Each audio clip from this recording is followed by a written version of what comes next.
Easy, little guy. Alright.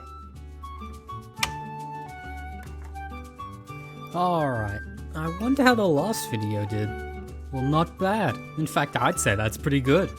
The Jamie video was my first foray into longer videos, so look forward to more. If you'd like to support the channel, you can tap the like and subscribe buttons. My current goal is to reach 1,000 subscribers before Street Fighter 6 gets a meaningful balance update, so I've got plenty of time. Thanks for all the support, and on to the video. Alright, you ready? With the release of Street Fighter 6, a new character from the Land of Eagles was positioned to be the poster boy. What the fuck is a kilometer? This is Luke, a newcomer to the series introduced as the last character for Street Fighter V and one of the first characters revealed for Street Fighter 6. In the first year of the game's competitive life, Luke saw high amounts of play and competitive success, but after substantial nerfs, he hasn't seen even half as much success as he did in the early days of Street Fighter 6. So, let's take a trip and see how Luke became the weakest of the Shotos. But first, let's clear it up. What is a Shoto? Well, according to the fighting game glossary by Infill, a Shoto is an archetype in the Street Fighter series for a character that has a fireball, a DP, and a Tatsu.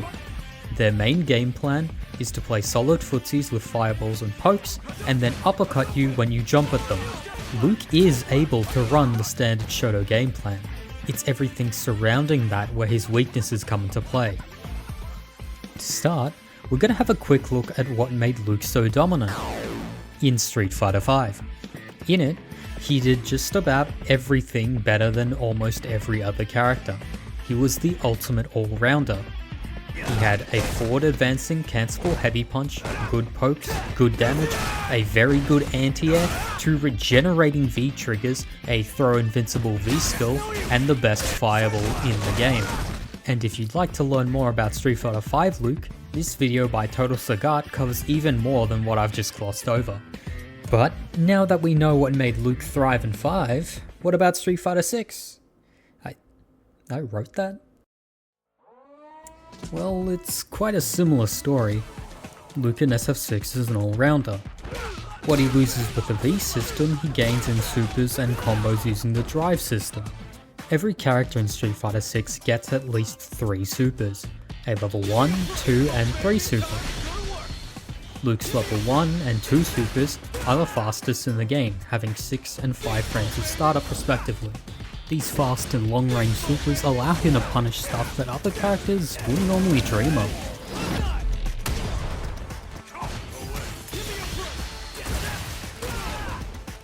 Along with his supers, he still has his wide variety of versatile normals, in which he comes with an array of target combos that are special or super cancelable, or they put him in an advantageous position like with his crouching medium kick target combo. His forward advancing cancelable heavy punch, with other good special cancelable pokes including crouching medium punch and crouching medium kick, alongside his standing medium punch and standing medium kick for regular pokes in the neutral, with stand medium punch being especially versatile as both the initial hit and second hit of the target combo are super cancelable. Luke also has multiple high damage starters with drive rush back heavy kick as his max damage one, along with medium flash knuckle and forward heavy punch. Now here's a demonstration of a high damage back heavy kick punish mid-screen.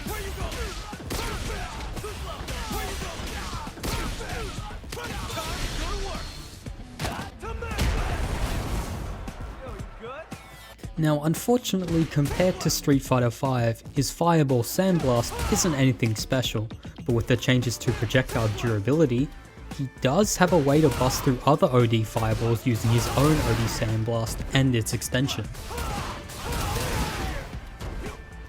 Luke can also use the shorter range on light and medium Sandblast to effectively bait out parry attempts, draining his opponent's drive gauge from a distance.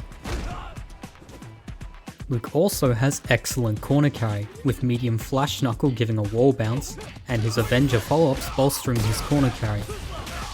Stack on that a very active stand heavy kick for meaties, a command normal overhead, and an acceptable throw loop, and you have Luke from Streets.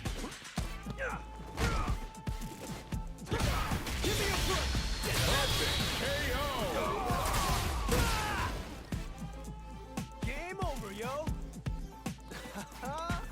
Too easy. So overall it sounds like Luke's pretty good, right?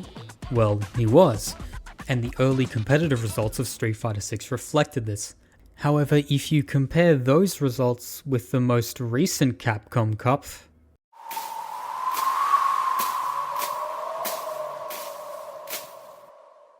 what happened?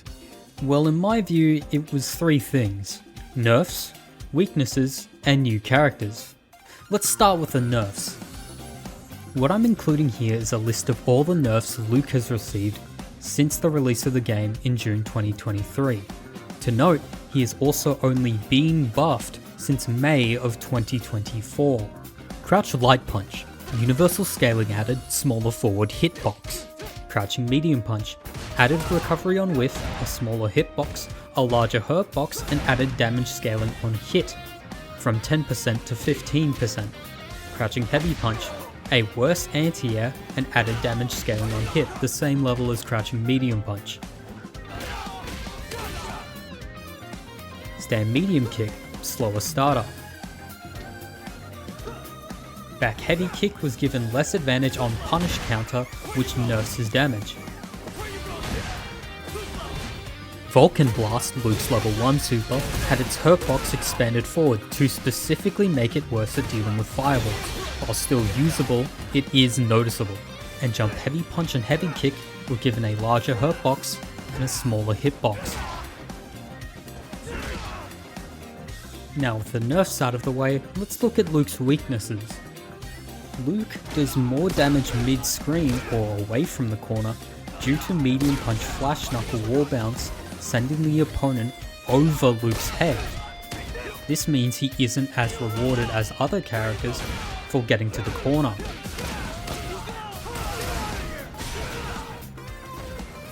And more importantly, his most drive efficient combo routes are only accessible when outside the corner.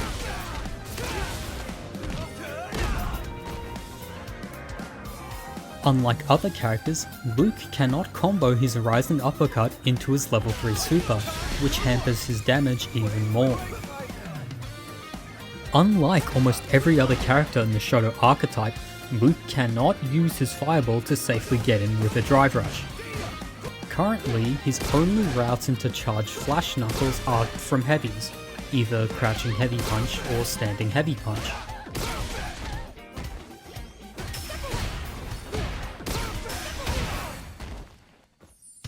Luke's level 2 has incredibly short range, even less range than some of his light normals and some throws.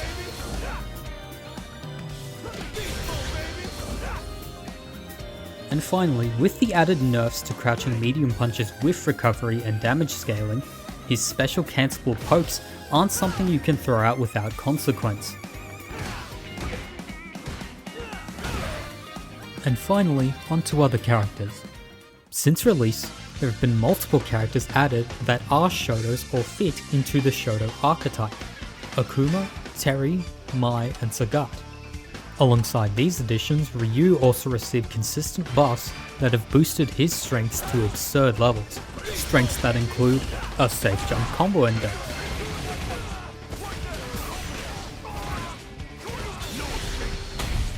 absurdly high damage even without critical art,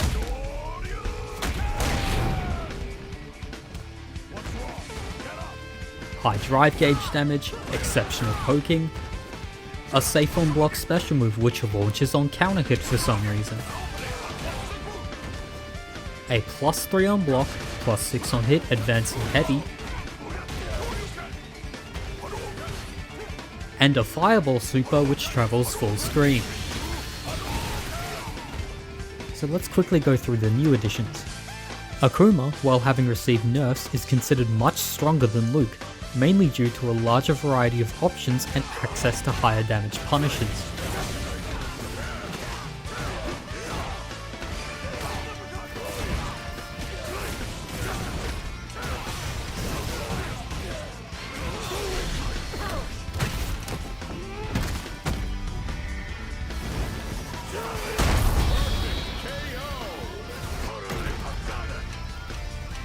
Terry has always had higher damage than Luke, but has received buffs to make his pressure stronger, and new combo routes that improve his weaker hits.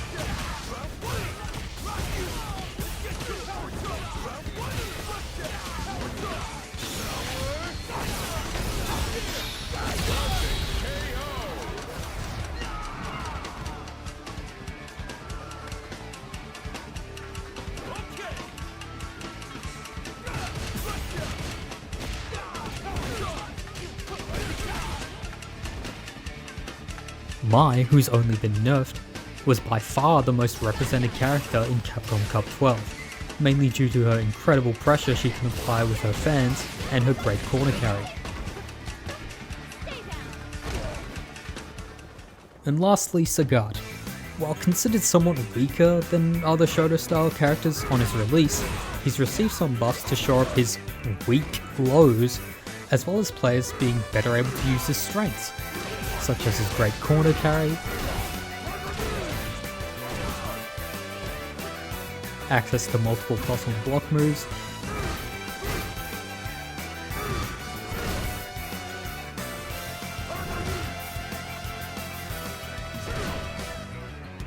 buttons like standing medium punch, forward light kick, crouch medium punch, as well as his greatest strength, Blaz. Now before I said it was 3 things that made Luke weaker over time, but there's 4 actually. Shoto players are Sanford Kelly. If I pick the top tier, and you know I'm the most prideful motherfucker there is, yo. If I pick the top tier, just pick a top tier. You wanna win, yo? Pick fucking top tier. Daigo Umehara, legendary Shoto player. He will always pick the best Shoto, and if there's no Shoto he likes, he usually plays Guile. So who's Daigo playing in Street Fighter 6? Akuma. Why? Because Shoto players will always migrate to whichever Shoto function is the strongest and suits them. This is exactly why there was only one Luke at Capcom Cup, that player being Hinao, who also happens to play Ryu. Within the past year of competition, Luke was the Shoto who had the least reward for the most effort. Almost every other Shoto has higher or more accessible damage, similar or even better corner carry, and are far less drive hungry. And within that time, Luke received no meaningful buffs to compensate his nerfs. Still better than Marissa though.